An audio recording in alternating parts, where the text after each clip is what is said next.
bisikleta, tapos nilalagyan ng sidecar.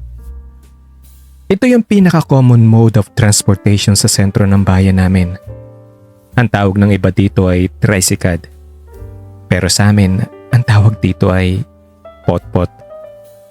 Talagang physical at hindi lang nasusunog ang balat ng mga driver nito. Bugbog pa ang katawan pati na mga buto.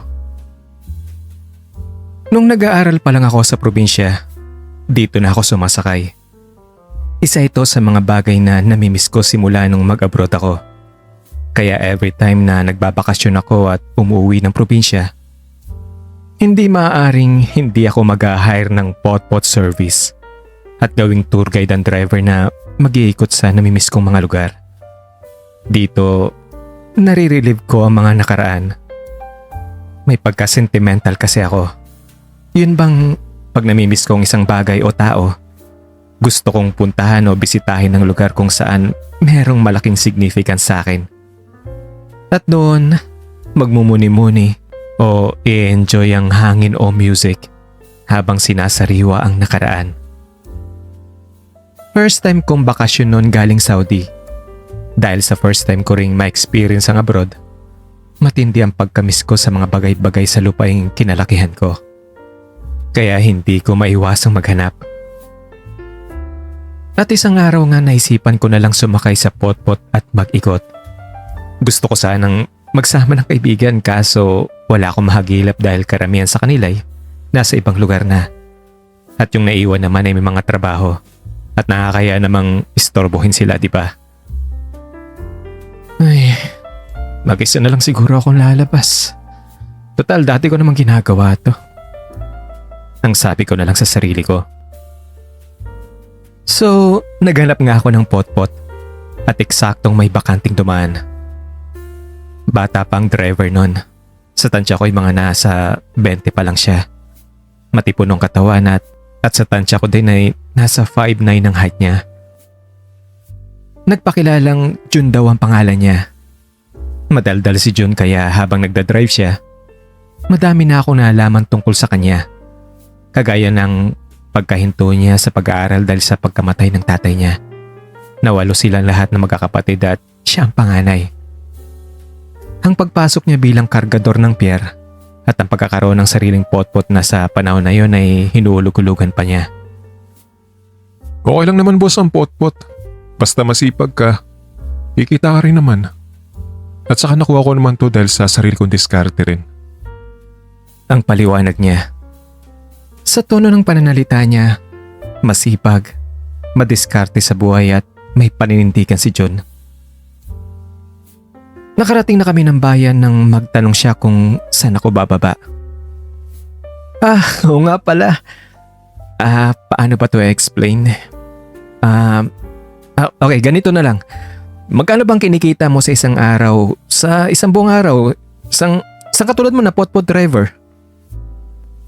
Ipinarada ni Jun ang potpot sa gilid ng kalsada at dala ang pagtataka kung bakit imbis na sumagot sa tanong niya ay ako ang nagtanong.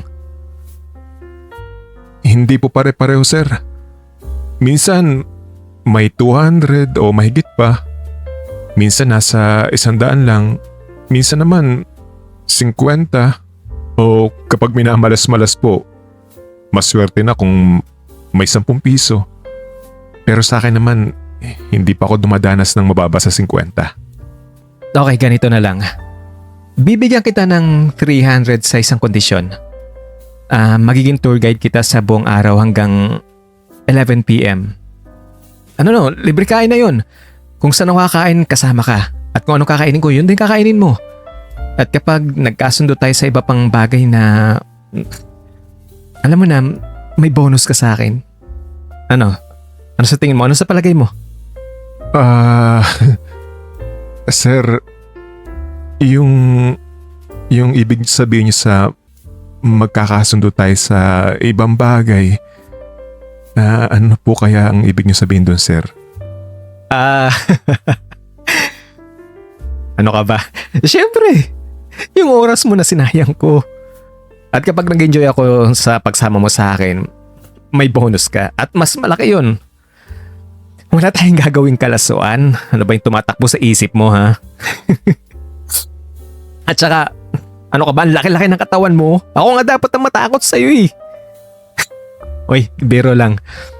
Gusto ko lang mag-enjoy na may kasama at may nag-guide sa akin. Ang totoo niyan, kababakasyon ko lang kasi galing abroad. Ah, okay, sige sir. Okay sa akin yan. Pero sir, kailangan ko bang magbihis pa? Sa totoo lang, tsaka itong ayos ko eh. Nakasando lang ako.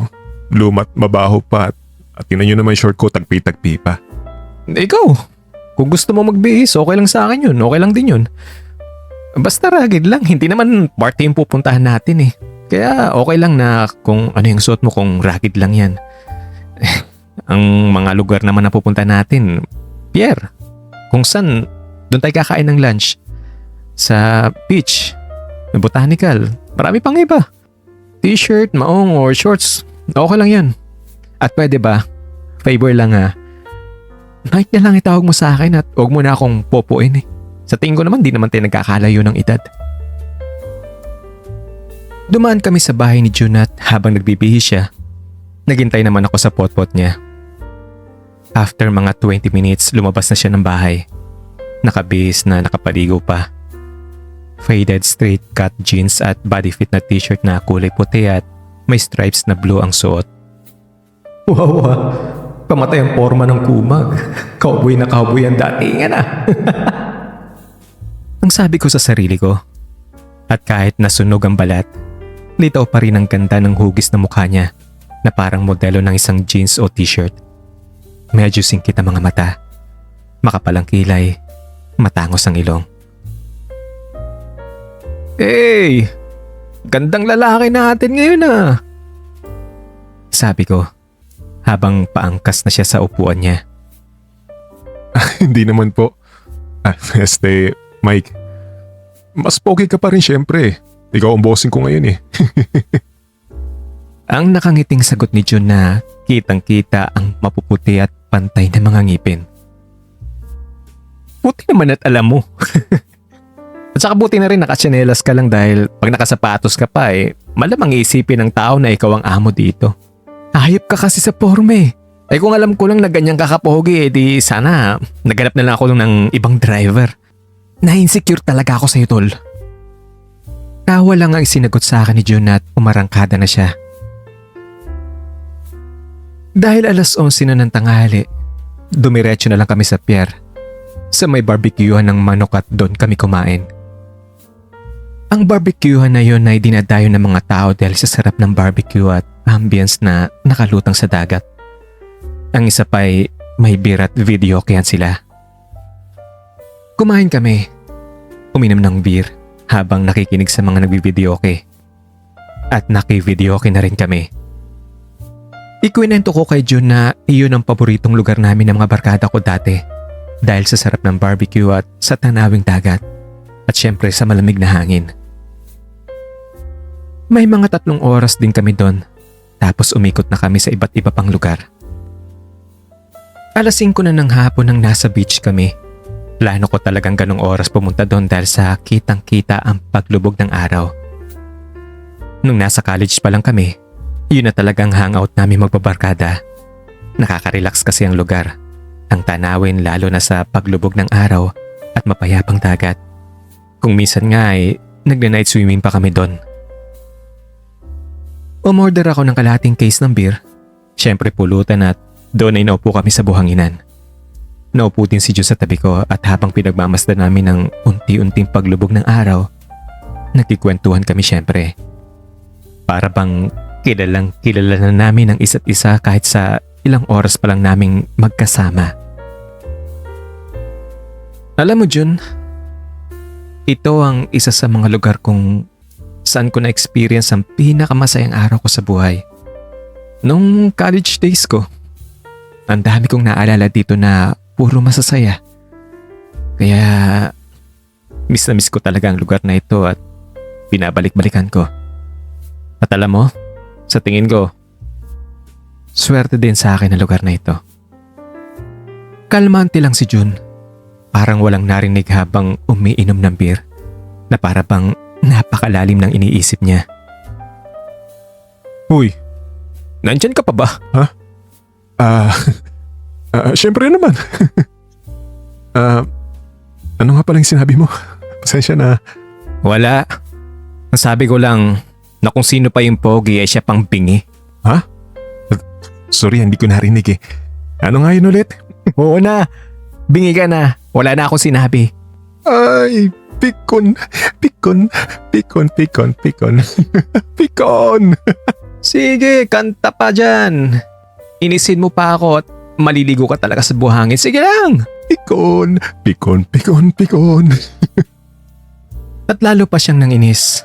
Sabay hubad ng t-shirt at tumakbo palayo at inihagis ang t-shirt sa harapan ng cottage. Pikon pala ha. Sige, umanda ka sa akin. Ang bulong ko sa sarili ko. Hinubad ko na rin ang t-shirt ko at inihagis din at sinugod siya. Nagbatuhan kami ng buhangin. Nagkabulan. Tawanan hanggang sa mapagod at magkatabing nahiga sa buhanginan. Kapos ang paghinga. Natahimik kaming pareho ng mga ilang minuto. Hanggang sa muling nagkwentuhan kami. Seryoso at nauwi ang usapan sa girlfriend. Mike. May experience ka na ba sa babae? Siyempre naman. Bakit? Ikaw hindi pa? Wala pa akong girlfriend eh. Wala pa akong karanasan. Para tuloy gusto kong matawa. At bigla na lang sumiksik sa isip ko na pico din siya. Sumigaw bigla ako ng... Hindi nga! Wala ka pang karanasan? Talaga ba? Hoy! Mga kapitbahay! Wala pa daw karanasan mo. Yun ako ba? Manahimik ka nga dyan. Sa sobrang hiya niya, mabilis niya akong dinaganan. Niyakap, tinakpan ang bibig ng isa niyang kamay at nilaka mga hita ko. Hindi ako makapalag dahil sa lakas niya. Hindi ko alam kung nagbibiro o dala ng pagkapahiya pero nasa ganong ayos kami nang sabihin niya na wala pa nga akong karanasan eh. Manimik ka nga dyan. Pero kapag tinanggal ko tong kamay ko na to sa bibig mo at sumigaw ka pa rin, makikita mong hinahanap mo. Hahalikan talaga kita. Para akong natulala sa sinabi niya ngayon. Lumakas talaga ang kabog ng dibdib ko. May halong pagka-insulto ang nadama. Naitanong ko sa sarili ko kung iniisip kaya niya na plinano ko ang dalhin siya doon at biktimahin siya. O dahil kaya yun na sa sinabi kong bonus kaya sasakyan niya ang iniisip niyang plano ko na yon. Hindi na ako kumilos at siguro nahalata niya ang galit sa mukha ko. Pinakawalan din niya ako. Patakbo naman akong bumalik ng cottage at doon ay naupo. Hinabol naman niya ako at naupong tumabi sa akin. Mike, sorry na. I'm sorry Mike. Please, hindi ko sinasadyang saktan ka. Hindi naman yun, Jun eh. Ang gusto ko lang sabihin na itong pagpapasama ko sa'yo, hindi lang dahil sa may masama akong balak. Gusto ko lang talaga mag-enjoy. May experience sa mga bagay-bagay na hindi ko na-experience habang nung nasa abroad ako. Kung gusto ko ng masigit pa ron, marami naman dyan. At kung gusto mo ng pera, hindi mo kailangan gawin ng isang bagay na ayaw mo. Sabihin mo lang sa akin. Magsabi ka lang ng totoo. Mike, wala yan sa isip ko. Maniwala ka please. Talagang biro lang naman yun. Oo, aminin ko na kaninang umaga nung makipag-deal ka sa akin, nag-isip ako ng masama sa bonus na sinabi mo. Pero nung magkasama na tayo, nagkakwentuhan, nagkabiruan. Na-feel ko ang sarap ng pakiramdam na mayroong taong pumapansin. Nagmamalasakit at nakikipagkaibigan sa akin sa isang tulad ko. Ngayon ko lang kasi naranasan ng may magbigay ng halaga sa akin, Mike. Sa kabila ng lahat ng bagay, sa kabila ng pagiging ganito ko, na kahit may hirap lang, na drive lang ng pot-pot. Pero tanggap ang pagiging ako. Hindi pinag-uusapan ng pera dito, Mike. Kahit hindi mo ako bayaran sa pot-pot ko, sa oras ko, masaya na ako dahil nakilala ko ang isang taong katulad mo at naging kaibigan ko. Sa totoo lang, simula pa kasi nung maliit ako, puro na lang kahirapan ang nararanasan ko. mga naranasan ko, Mike. Wala nga ako natatandang masasayang alaala eh. Kaya nga nung magkwento ka nung masasaya, ma-experience mong masasaya sa lugar na ito, natahimik lang ako. Nag-iisip dahil tang totoo na hinggit ako sa iyo. At nahiling ko sa sarili ko na sana talaga meron akong naging masayang alaala. At sana dito yun kasama ka. Mike, wala akong pinag-aralan. At simula nung maliit pa lang ako, sumabak na ako sa mabibigat na trabaho. Nung namatay ang tatay ko, ako na ang bumuhay sa pamilya ko. Wala na akong inisip kundi ang problema ng pamilya, ng mga kapatid ko. At nalimutan ko na may sarili din pala akong buhay. At sa araw na ito naranasan ko ang madamang sariling buhay na yun. At napakasaya ko. Ramdam ko ang pagbibigay ng halaga ng isang tao sa akin. At ikaw ang tao na yun. Ikaw yun, Mike. Pero kung hindi mo ako mapapatawad, wala akong magagawa. Tuluyan na ring tumulo ang luha ko. Niyakap ko siya. Hinaplos ang likod at ulo. Niyakap din niya ako. Pasensya ka na sa mga nasabi ko ah. Sorry, Jun.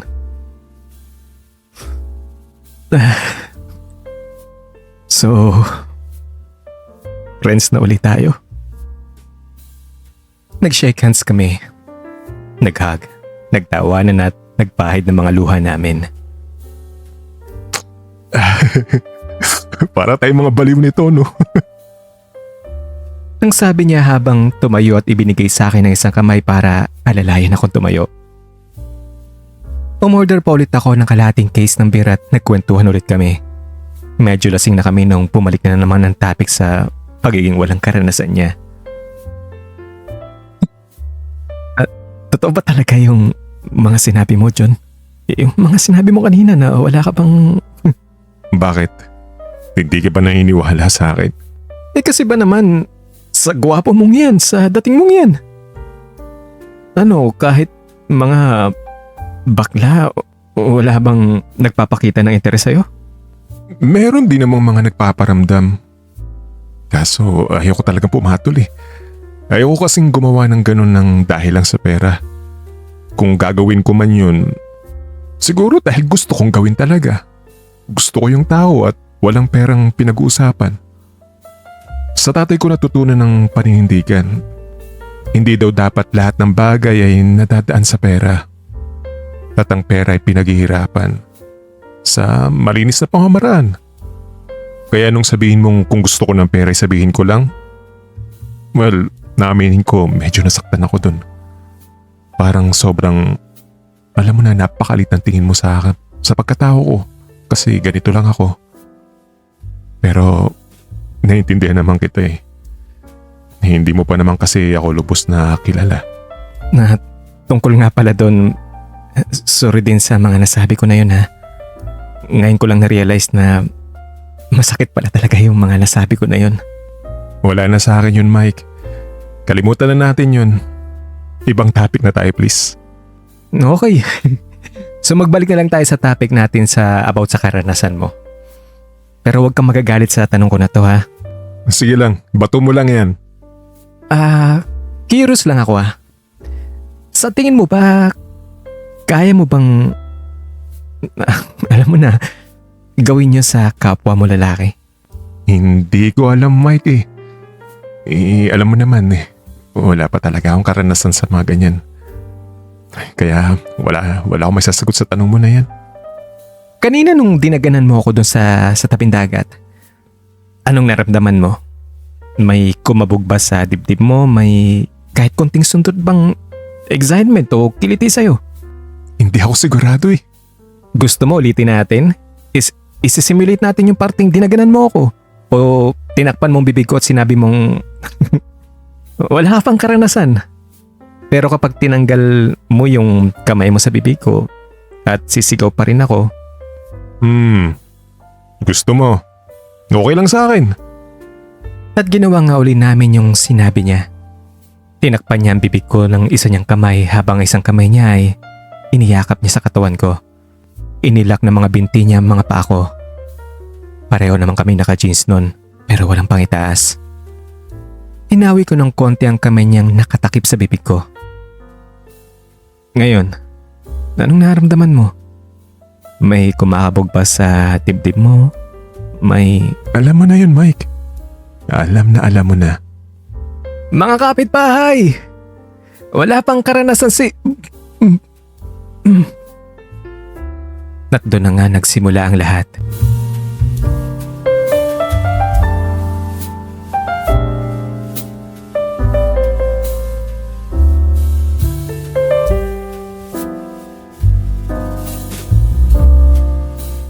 At nung matapos na nga kami at humupa na ang mga bugso ng damdamin namin, alam mo Jun, meron ka na ring alaalang hindi mo malilimutan sa lugar na to. Napapalik-balikan mo. Alam ko, Mike. Alam ko yun. At isang napakagandang alaalang hindi ko malilimutan sa tanang buhay ko. At alam mo, may isang tao na bigla na lang sumulpot at nagparamdam sa akin ng kasiyahan sa pinakasentro ng napakagandang alaala na yan. Talaga ba? Sino naman yung tao na yun? Gusto mo ulitin natin? Ganon. O sige. Pero isisigaw ko muna na wala ka pang karanasan. Correction please. Hindi na po ako inosente. Hoy, mga kapitbahay! Hindi na po ano si...